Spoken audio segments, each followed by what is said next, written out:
Questa parola si diceva nell'Evangelica dicta deleantur nostra delicta, per dire questi detti evangelici, i nostri delitti, le nostre situazioni, anche le tue angosciate, vengano liberate. Tanto per dire chi è che ha parlato davvero? Si dice parola di Dio nelle altre letture del Testamento Nuovo, però quando parla Gesù, diciamo, è lui che sta parlando, per quello che ci alziamo in piedi davvero al Vangelo, a dire qui abbiamo la parola in persona, il verbo di Dio che sta parlando, per quello al Vangelo davvero siete. Ora, cosa dice questa parola? Intanto è una parola ispirata, vedete? Gesù stesso dice, attenzione, che adesso qui non è come tutti i grandi oratori, abbiamo avuto personaggi passato, lo stessi che abbiamo fatto anche, diciamo, tutte le lettere classiche, eccetera, quando eravamo in seminario. Vabbè, quanti ne abbiamo sentito parlare anche ad alti livelli, diciamo, quanti oratori. Tanto vi faccio presente che oratore deriva da orare, a dire la verità, e poi nel senso più bello della parola vuol dire pregare. Quindi in sostanza quando noi stiamo presentando la parola del Signore deve avvenire in un contesto orale, capito? Cioè non è che veniamo a fare una conferenza, vedete anche la liturgia eucaristica sempre una premessa e poi si va avanti sempre in un contesto di alto incontro col Signore, ed è per questo che è il momento più bello anche di leggere il Vangelo, la parola di Dio, perché siamo dentro in un contesto dove è Cristo stesso che prega il Padre, io pregherò il Padre per voi sempre e così via. Quindi il momento orante, che è quello dove adesso noi ci troviamo, è proprio il momento più bello anche per ascoltare e per rendere più efficace la parola di Dio. Uno può anche leggere, diciamo, la Bibbia per suo conto a casa, anche se anche qui vi dico, non leggete mai la Bibbia proprio su un altro libro. E ho imparato io stesso che anche se vi vado a rivedere qualche brano, voglio prima domandare allo Spirito Santo che mi assista, una parola ispirata che si può capire solo in un ambito di preghiera. Voi stessi, se fate anche in questo proposito di leggere magari la scrittura, ho detto a alcune persone, io stesso un giorno ho detto, guarda Signore, mi metto lì dal primo libro in giù, voglio leggere tutta la Bibbia, perché il giorno da qui vedrà come se no. Dedicherebbe una volta in vita, me la sono proposta ancora quando ero giovane e me la sono letta tutta, però ho capito che non basta, diciamo, leggere tutta la Sacra Scrittura.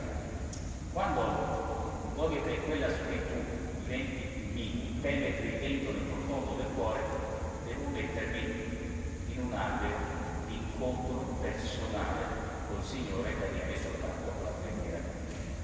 Quindi anche per questo intento, diciamo, di leggere adesso tutti i brani della Scrittura, non entrate mai così come dovreste leggere un romanzo, quello che è.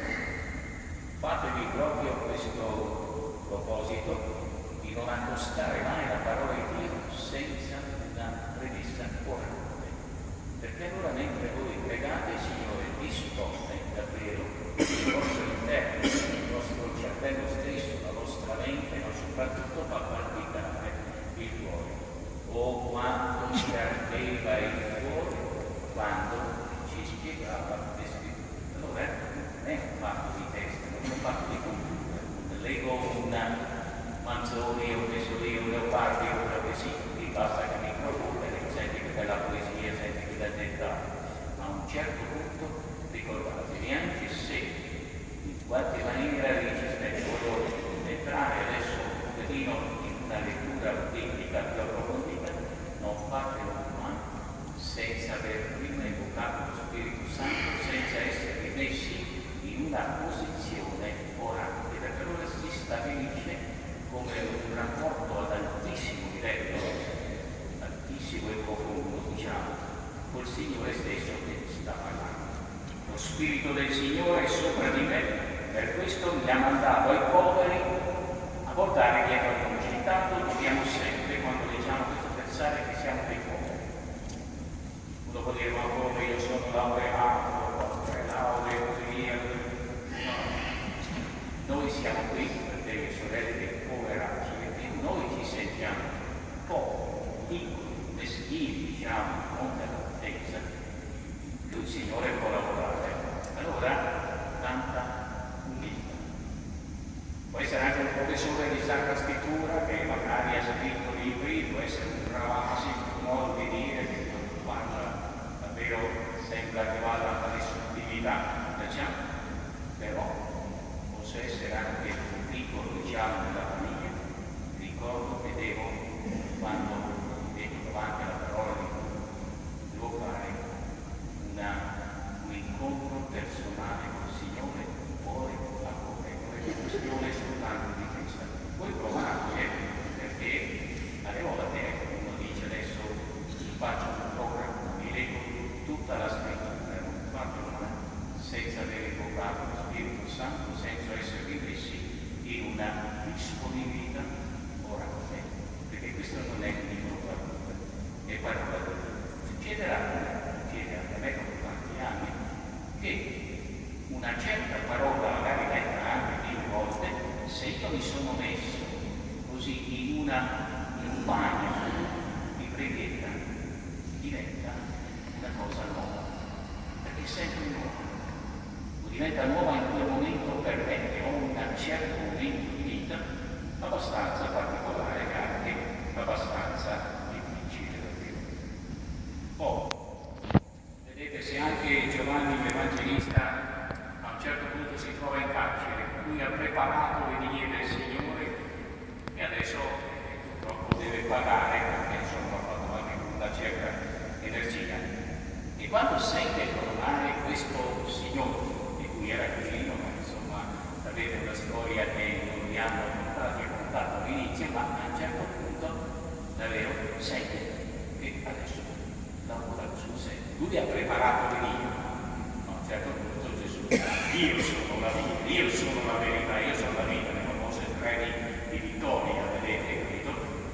Io vi metto nei panni di Giovanni, che è stato nel deserto, si è sacrificato, eccetera, e a un certo punto ha avuto l'onore di dare il battesimo al Signore, come no? Si è sentito come dire, davvero degno, no? Come io, il Signore è entrato in quel Giordano dove fluivano tutti i peccati, che buttiamo dentro, era l'acqua sporca, va bene, ci si entrò dentro a sporcarli Dio, no, tu non puoi.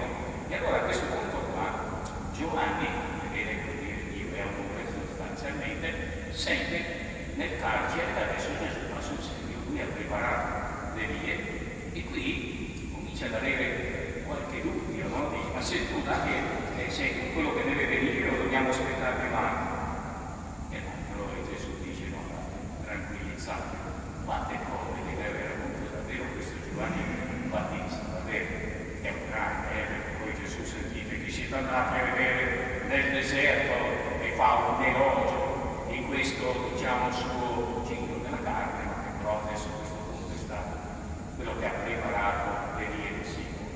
Cosa perché faccio, diciamo, questa considerazione? Perché vedete, il Signore dice, guardate che sostanzialmente ogni pagina della scrittura che voi leggete con apertura di cuore e in maniera orante, come fa la Chiesa, ci fa domandare il perdono dei peccati, prima ci fa cantare gloria molte volte e così via. Va bene?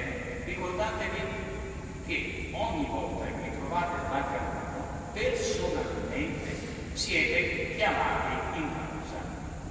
Questa è la parola che sente il Papa oggi, e in tutto il mondo, monaci, eccetera, eccetera.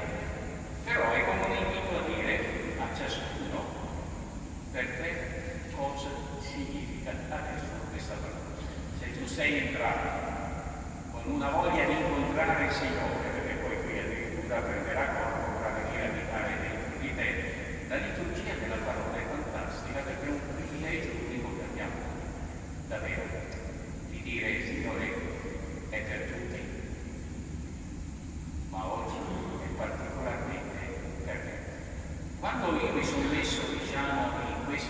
situazione di accoglienza, allora posso passare dal pulpito all'altare con una sensazione addirittura commovente, dire Signore, oggi dal Papa giù in tutto il mondo migliaia di cattolici hanno sentito la stessa cosa.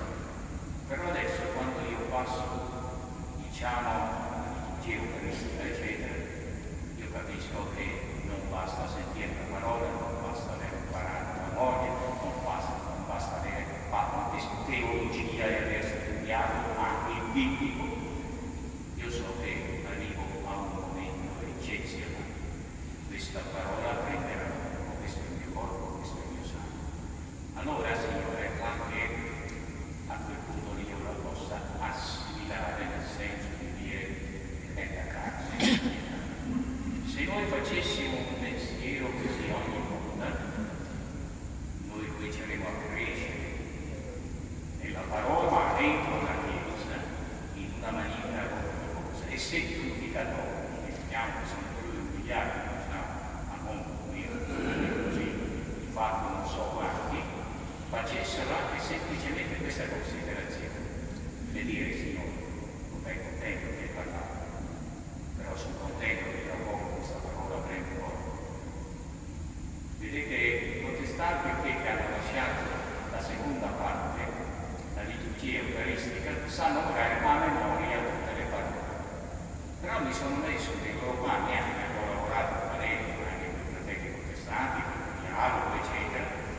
Va bene che quando io dicevo adesso ci siamo trovati magari veramente, abbiamo esaminato insieme questa parola, per cui io, vedete, come prete cattolico, devo passare dal pulpito all'altare e questa parola prende forza e viene carne e ossa buttate dentro di me.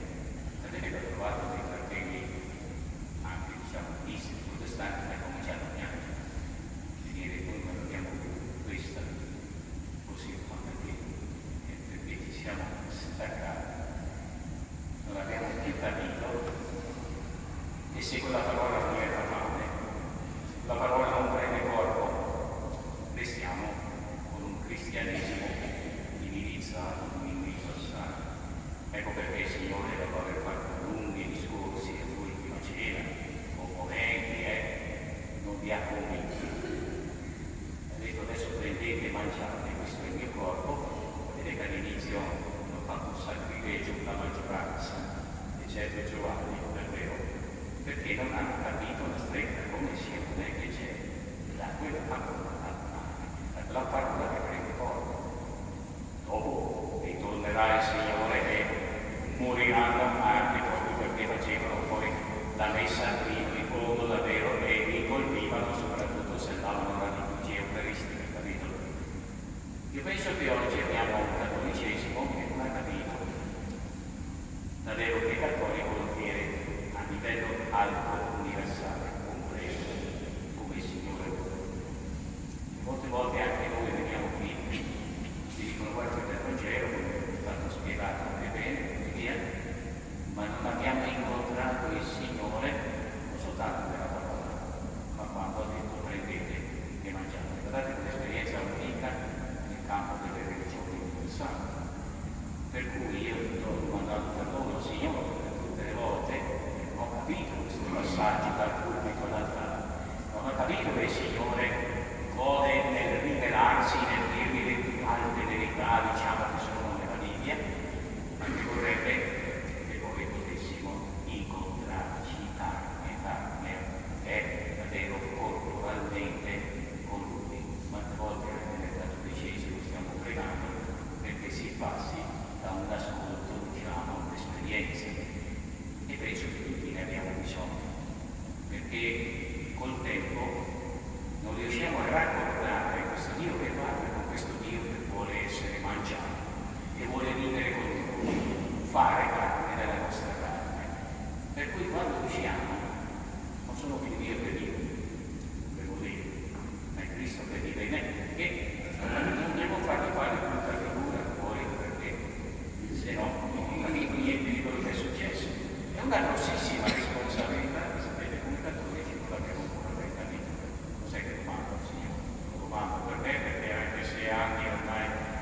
diciamo che dico messa molte due, però molte volte abbiamo col Signore.